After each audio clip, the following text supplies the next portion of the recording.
예수님의 목적지는 예루살렘이었습니다. 예수님의 시간표는 6월절에 맞추어져 있었습니다. 성경을 읽어보면 아직 내 때가 이르지 아니했다, 내 때가 오지 아니했다 말씀하고 있는데, 예수님이 기다리신 때는 6월절입니다. 예수님의 시간표는 6월절에 맞추어져 있었습니다. 예수님은 예루살렘에서 6월절 어린 양으로 자신을 십자가에 매달아 대속의 제물이 되시는 것, 그 시간에 시간표를 맞추어 놓고 사셨습니다. 6월절 어린 양으로 십자가에 자신을 매달아 우리의 죄를 대속해 주시는 것, 그것이 예수님이 이 세상에 오신 목적이었습니다. 그래서 예수님 말씀하십니다. 원하고 원하였노라 말씀하셔요. 오늘 말씀 누가복음 22장 14절과 15절 우리 같이 읽겠습니다. 때가 이르매 예수께서 사도들과 함께 앉으사 이르시되 내가 고난을 받기 전에 너희와 함께 이 유월절 먹기를 원하고 원하였노라. 원하고 원하였노라. 에피두미아 에피두메사. 원하고 원하였노라. 강조하고 계셔요. 그만큼 예수님이 간절히 기다리셨다는 뜻입니다. 유월절은 한자로는 남월유 건널 월자를 써요. 넘고 건너간다는 것입니다. 히브리어로는 페사흐라는 단어고 헬라어로는 파스카라고 하고요. 영어로는 패스오브라고 합니다. 유월한다, 넘어간다, 건너뛴다는 뜻입니다. 무엇이 넘어간다는 뜻일까요? 출애굽기 12장 12절 우리 같이 읽습니다. 내가 그 밤에 애굽 땅에 두루 다니며 사람이나 짐승을 막론하고 애굽 땅에 있는 모든 처음 난 것을 다 치고 애굽의 모든 신을 내가 심판하리라. 나는 여호와라. 무엇이 건너뛸까요? 심판이 넘어가요. 심판이 임하지 아니하고 건너뛰어 넘어갑니다. 유월하는 것입니다. 하나님께서 애굽 땅을 심판하시는데 애굽 땅에 내리신 마지막 재앙이 장자의 죽음 재앙입니다. 그런데 그 죽음의 재앙이 넘어가는 거예요. 그래서 유월절입니다. 출애굽기 12장 13절 같이 읽습니다. 내가 애굽 땅을 칠 때에 그 피가 너희가 사는 집에 있어서 너희의 표적이 될지라. 내가 피를 볼 때에 너희를 넘어가리니 재앙이 너희에게 내려 멸하지 아니하리라. 유월한다, 심판이 넘어간다, 죽음의 재앙이 임하지 아니하고 넘어간다는 뜻인데 반드시 표적이 있어야 돼요. 무엇이 표적입니까? 그 피가 표적이 될지라. 어린 양의 피가 표적입니다. 어린 양의 피가 집 좌우 문설주와 임방에 뿌려져 있으면 그 피가 있는 집은 죽음의 재앙이 임하지 못하고 넘어가요. 그것이 유월절 규례입니다. 출애굽기 12장 5절도 같이 읽으십시다. 너희 어린 양은 흠없고 1년 된 수컷으로 하되 양이나 염소 중에서 취하고. 유월절 규례의 핵심은 어린 양의 피입니다. 심판을 넘기려면 대속의 피가 있어야 됩니다. 어린 양의 피가 있어야 됩니다. 그래야 심판이 넘어갑니다. 출애굽기 12장 2절도 같이 읽으십시다. 이 달을 너희에게 달의 시작 곧 해의 첫 달이 되게 하고. 유월절이 얼마나 중요한가 하면 월력을 바꾸라고 하셨어요. 유월절 그 달을 첫 달이 되게 하라 말씀하셨어요. 새로운 출발점으로 삼으라는 말씀입니다. 유월절 은혜를 입어야 새 사람 되고 하나님의 은혜를 입은 사람 됩니다. 유월절 은혜를 입어야 새로운 공동체가 돼요. 하나님의 은혜를 입은 공동체가 됩니다. 요한복음 1장 29절 말씀입니다. 함께 읽겠습니다. 이튿날 요한이 예수께서 자기에게 나오심을 보고 이르되 보라, 세상 죄를 지고 가는 하나님의 어린 양이로다. 예수님은 유월절 어린 양이 되셔서 우리의 죄짐을 대신 짊어지고 가시려고 이 땅에 오신 분입니다. 세례 요한이 분명히 선포했습니다. 고린도전서 5장 7절 말씀 우리 같이 읽습니다. 너희는 누룩 없는 자인데 새 덩어리가 되기 위하여 묵은 누룩을 내버리라. 우리의 유월절 양 곧 그리스도께서 희생되셨느니라. 예수님은 유월절 어린 양으로 이 세상에 오신 분입니다. 유월절 어린 양으로 오신 예수님의 보혈의 피가 우리 구원의 표적입니다. 예수 그리스도의 보혈의 피의 공로로 죄사함을 받은 사람에게는 죽음의 권세가 임하지 못합니다. 심판이 임하지 못합니다. 사망의 권세가 왕노릇하지 못합니다. 예수님이 유월절 어린 양으로 오셔서 십자가 보혈의 피로 우리를 대속하셨습니다. 그래서 우리는 새 사람 되고 새로운 피조물 된 줄로 믿습니다. 이것이 구원의 은총이고 이것이 유일한 구원의 진리입니다. 베드로전서 1장 19절도 같이 읽으십시다. 오직 흠없고 점없는 어린 양 같은 그리스도의 보배로운 피로 된 것이라. 예수님의 보배로운 피로 우리가 죄사함 받은 줄로 믿습니다. 그 보혈의 공로를 힘입어 우리가 의롭다함을 받은 줄로 믿습니다. 예수님의 보혈의 공로 힘입어 우리가 새 사람 되고 하나님 나라 사람 되고 새로운 피조물이 되었습니다. 누구든지 예수 그리스도의 보혈의 공로를 믿고 의지하는 자에게는 심판이 넘어가요. 죽음의 재앙이 넘어가요. 사망의 권세가 왕노릇하지 못해요. 여러분이 이 세상 살 만큼 살고 이제 마지막 거친 숨을 몰아쉬고 호흡이 중단되죠. 그때 숨이 넘어가는 것을 성경은 믿는 자들에게는 그것이 뭐라고요? 잠자는 것이라고 그랬어요. 믿는 자들에게는 죽음도 잠자는 거예요. 예수님의 보혈의 공로와 보혈의 권세가 사망의 권세로부터 우리를 온전히 살려내셨습니다. 사망의 권세가 더 이상 우리에게 왕노릇하지 못하게 하시려고 예수님은 십자가에 달려 우리의 죄를 대속하시기를 그렇게도 원하고 원하셨습니다. 예수님은 우리를 위하여 유월절 어린 양으로 이 땅에 오셨습니다. 보혈의 피값으로 우리를 대속하셨습니다. 예수님은 보통 생육법으로 이 세상에 오신 분이 아니고 성령으로 잉태되어 동정녀의 몸에서 나시기 때문에 죄가 없는 분이에요. 예수님의 보혈의 피값은 우리의 죄를 대속하고도 남음이 있는 줄로 믿습니다. 예수님의 보혈의 피만이 우리의 죄를 사할 수 있습니다. 그래서 예수님은 원하고 원하셨어요. 십자가에 달려 우리의 죄를 대속해 주시기를 예수님은 그렇게도 원하고 원하셨습니다. 예수님은 제자들과 함께 마지막 만찬을 드신 후에 겟세마네 동산에서 땀방울이 핏방울이 되도록 기도하셨어요. 그리고 잡혀가십니다. 그리고 채찍에 맞으시고 십자가에 달려 마침내 선포하셨지요. 이제 다 이루었다, 다 이루었다 하셨어요. 우리는 그 예수님을 깊이 생각하고 살아야 될 줄로 믿습니다. 예수님의 소원이 무엇이었나?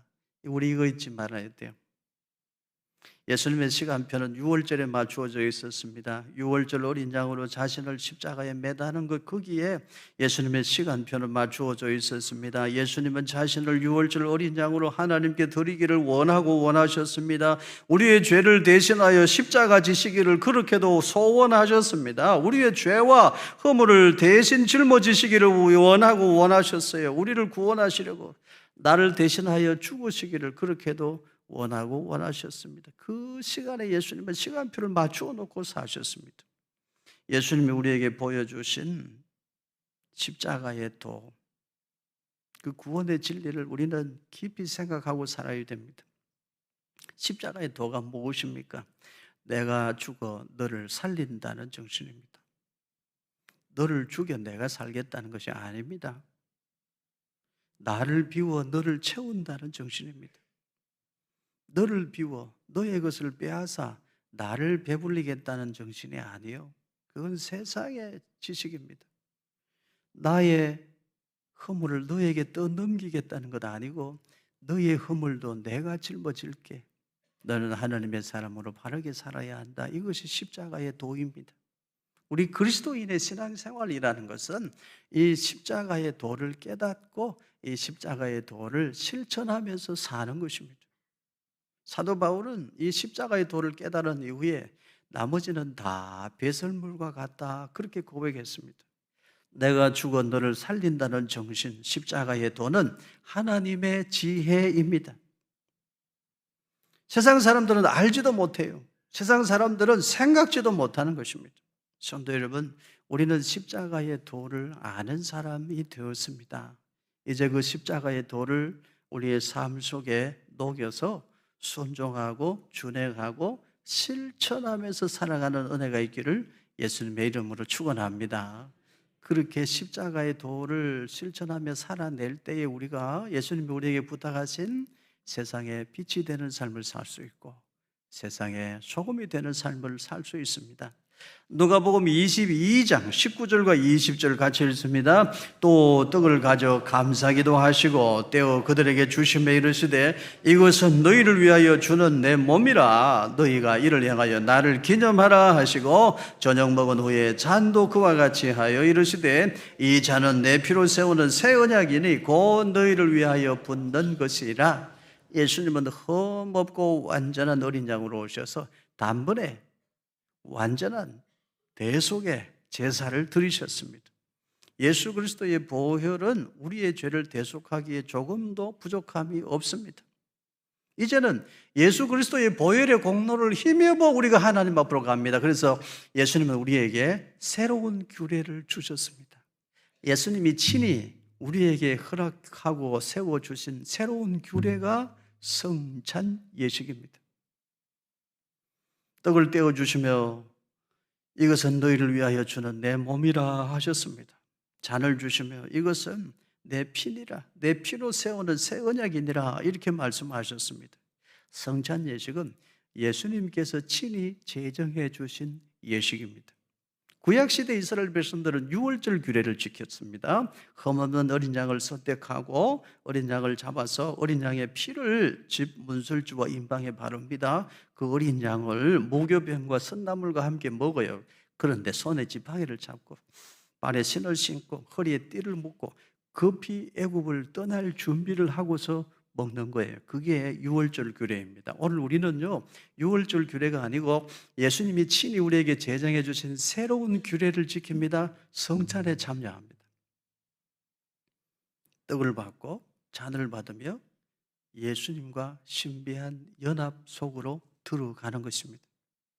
신약시대의 성도는 예수 그리스도의 보혈의 공로로 하나님 앞으로 갑니다. 그래서 예수 그리스도 안에 있는 성도는 예수님이 제정해 주신 대로 성찬에 참여합니다. 성찬 예식을 통하여 예수님을 기억하고 기념하고 그 대속의 은혜를 감사합니다.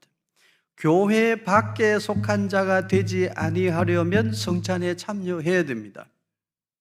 예수 그리스도 안에 있는 사람은 성찬에 참여해야 됩니다. 그런데 반드시 먼저 자신을 살피고 성찬에 참여해야 됩니다. 자신을 살피지 아니하고 성찬에 참여하는 것은 예수 그리스도의 몸과 피의 죄를 범하는 것입니다. 칼빈은 말하기를 성례는 보이지 않는 은혜에 대한 보이는 표징이라고 말했습니다. 성례는 눈으로 하나님의 은혜를 경험하는 것이고 몸으로 하나님의 은혜를 체험하는 예식입니다. 신약시대의 성례는 두 가지가 있습니다. 두 가지뿐이에요. 세례와 성찬입니다. 세례는 씻는 예식이라는 뜻입니다. 세례는 무엇이냐? 예수님의 보혈의 공로로 죄사함 받은 사람에게 인을 치는 거예요. 도장을 찍는 것입니다. 이 사람은 예수님의 보혈의 공로로 죄사함 받아 새로운 피조물 된 사람입니다. 죄 사망의 권세가 왕노릇하지 못하는 사람, 하나님께 속한 사람입니다. 이 사람은 새로운 피조물, 하나님의 백성, 하나님의 자녀입니다. 그것을 성부와 성자와 성령의 이름으로 도장을 찍어주는 거예요. 세례는 그래서 너무나 귀합니다. 세례는 꼭 받아야 됩니다. 세례는 예수 그리스도를 믿는 사람이 자기의 신앙을 공적으로 고백하는 것입니다. 신앙을 공적으로 드러내어 공적으로 고백하는 것입니다. 자신이 예수 그리스도를 믿는 사람이라는 사실을 드러내어 밝히고 나는 예수님 믿는 사람으로 살겠습니다 고백함으로 교회의 일원이 되는 것입니다. 교회는 예수 그리스도의 몸입니다. 세례를 받고 예수 그리스도와 연합한 사람이 교회의 일원이 되는 거예요. 세례는 너무나 귀합니다. 세례는 너무나 귀한 하나님의 은혜입니다. 아무나 세례를 못 받아요. 하나님의 부르심이 있어야 돼요. 내가 신앙을 고백하고 세례를 받아야지 이게 축복이에요. 그 마음을 누가 주세요? 하나님의 부르심의 은총입니다. 세례받은 여러분은 하나님이 불러주시는 은혜를 입은 사람인 것을 여러분 믿으시기를 바랍니다. 하나님이 나를 불러주신 줄로 믿습니다. 그래서 내가 세례받은 거예요. 얼마나 귀한 은총인지 몰라요. 아직 꼭 세례를 받지 못한 분들은 사모하셔야 돼요. 세례를 꼭 받아야 됩니다. 스스로의 신앙을 고백할 수 있을 정도의 믿음은 돼야죠. 세례받고 성찬에도 참여해야 됩니다. 세례받은 사람은 예수님께 접붙임을 받은 사람입니다. 세례받은 사람은 예수님께 연합된 사람이에요. 그러므로 또 한 가지 더 기억할 것은 세례교회는 아무렇게나 살아서는 안 됩니다. 세상 사람들과 똑같이 말하고 가벼운 말 함부로 내뱉고 세속적인 말 함부로 말하고 다니고 세례교인인데 세상 사람들이 가는 곳에 아무데나 찾아가고 그렇게 살아서는 안 돼요. 세례교인다운 삶을 살아야 됩니다. 그러면 성찬은 무엇일까요? 성찬은 눈에 보이는 표징인데 보이지 않는 하나님의 은혜에 참여하는 시간입니다. 떡을 받으면서 나를 위하여 채찍에 맞으시고 고난당하신 예수님을 기억합니다. 잔을 받으며 나를 위하여 십자가에 달려 피 흘려 죽기까지 하신 예수님을 기념하는 시간입니다. 예수님의 사랑의 고리로 나를 붙들어 매는 시간입니다. 예수님과 신비한 연합을 경험하는 시간입니다. 그리스도 안에서 우리 믿음의 형제 자매가 사랑의 고리로 하나로 묶이는 시간입니다. 그래서 성찬 예식을 영어로는 콤뮤니온이라고 그래요. 떡을 나누고 잔을 나누며 우리가 예수 그리스도의 사랑의 고리로 하나로 묶여지는 귀한 시간이에요. 성찬은 세례교인만 참여할 수 있습니다. 간혹 이런 분이 있습니다. 교회 갔더니 교회는 사랑의 공동체라고 하더니 교회 갔더니 사랑이 하나도 없더라. 자기들끼리 뭐 조그만 걸 나눠 먹고 자기들끼리만 마시기도 하고 그게 뭐라고 그거 좀 주면 되지. 교회 갔더니 사랑이 하나도 없더라. 떡도 큰 것도 아니야. 조그만 거 그거 자기들끼리만 먹고 잔도 뭐 큰 잔도 아니고 뭐 손에 잡히지도 않는 잔을 따그닥거리면서 자기들끼리만 먹고 우리는 안 주더라. 교회는 사랑이 하나도 없는 곳이더라. 이렇게 말하는 사람이 가끔 있는데요. 성찬은 세례받은 사람만 참여할 수 있습니다. 아직 세례를 받지 아니한 분들은 아직 자신의 신앙을 공적으로 고백하지를 못한 사람들입니다. 그분들은 아직은 안 돼요. 자신의 신앙을 공적으로 고백할 수 있는 믿음이 되어야 됩니다. 그래서 예수 그리스도의 몸된 교회의 일원이 된 사람이라야 됩니다. 세례를 받지 않았어도 믿는 사람일 수 있고 구원받은 사람일 수 있지만 성찬에 참여하는 것은 자신의 신앙을 공적으로 고백하고 세례를 받은 후에 참여하는 것이 옳습니다. 아직 세례를 받지 못한 분들은 속히 세례를 받으시고 그리고 성찬에 참여하는 은혜도 꼭 누리고 사시기를 바랍니다. 성찬에 참여하는 사람은 반드시 자기를 먼저 살펴야 됩니다. 자신의 신앙 고백을 분명히 붙들어야 돼요. 영적으로 자기를 살펴야 됩니다. 육적으로 자신을 살펴야 돼요. 자신의 삶을 돌아보아야 됩니다. 그리고 결단해야 돼요. 예수님의 남은 고난에 참여하겠습니다. 환난을 당해도 고난이 와도 핍박을 받아도 나는 이 믿음 굳건하게 지키겠습니다. 어떤 고통과 고난이 오더라도 나는 예수님 모른다 하지 않겠습니다.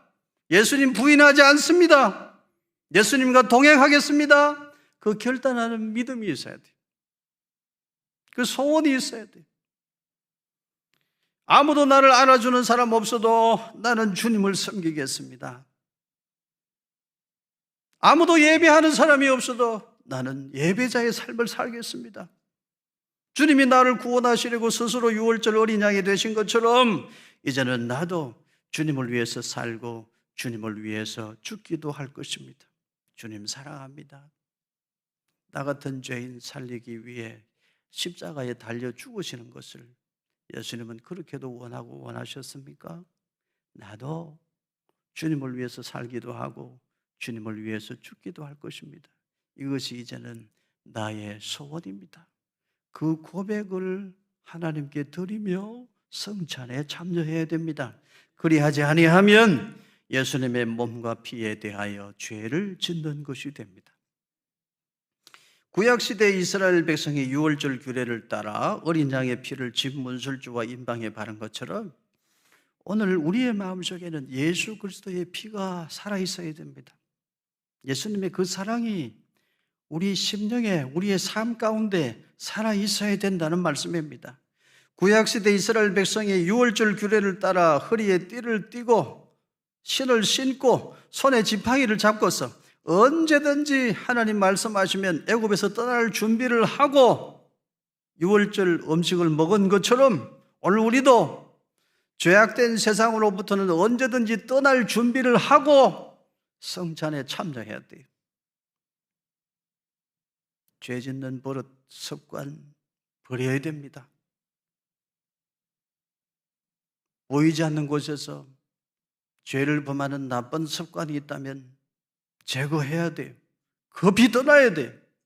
그리고 성찬에 참여해야 돼요. 그러지 하지 아니하면 예수님의 몸과 피에 죄를 범하는 것입니다. 세상과 적당히 타협하는 신앙은 버려야 됩니다. 죄는 버릴 줄 알아야 되는데 급히 단호하게 떠날 줄 알아야 돼요. 부모가 자녀에게 먹을 것을 줄 때 여러분 더러운 그릇에 먹을 것을 담아서 자식에게 주는 어머니가 있습니까? 더러운 그릇에다가 간식을 담아서 자식에게 주는 아버지가 있나요? 그런 부모 없어요. 오늘 우리는 예수님의 몸을 받고 예수님의 피를 받습니다. 예수님이 그렇게 말씀하셨어요. 떡을 떼어주시며 이것은 내 몸이라 하셨어요. 잔을 주시며 이것은 내 피니라 하셨어요.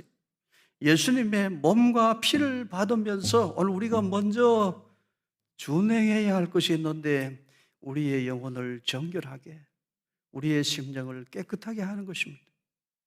먼저 오늘 우리가 깨끗한 마음의 그릇, 깨끗한 믿음의 그릇을 준비하고 그 이후에 주님의 몸을 받고 주님의 피를 받아서 주님과 신비한 연합을 경험하는 놀라운 은혜의 시간이 되기를 예수님의 이름으로 축원합니다. 진실한 믿음, 청결한 양심으로 성찬에 참여해야 됩니다. 진실한 믿음, 청결한 양심으로 주님의 몸을 받고 주님의 피를 받을 때 우리는 주님과 신비한 연합을 경험하게 됩니다. 여러분 오늘 모두 예수님과 거룩한 연합을 경험하시고 예수님 안에서 여러분의 영혼이 살아나는 은혜가 있기를 축원합니다. 오늘 이 성찬에 참여하면서 여러분의 삶의 질서가 회복되는 은혜가 있기를 축복합니다. 죄악된 세상으로부터는 급히 분명하게 떠나는 은혜도 있기를 축원합니다. 오늘 성찬에 참여하면서 여러분 육신의 질고를 가지고 계신 분들은 하나님의 은혜로 치유받고 깨끗하게 고침받는 은혜의 역사도 일어나기를 축원합니다.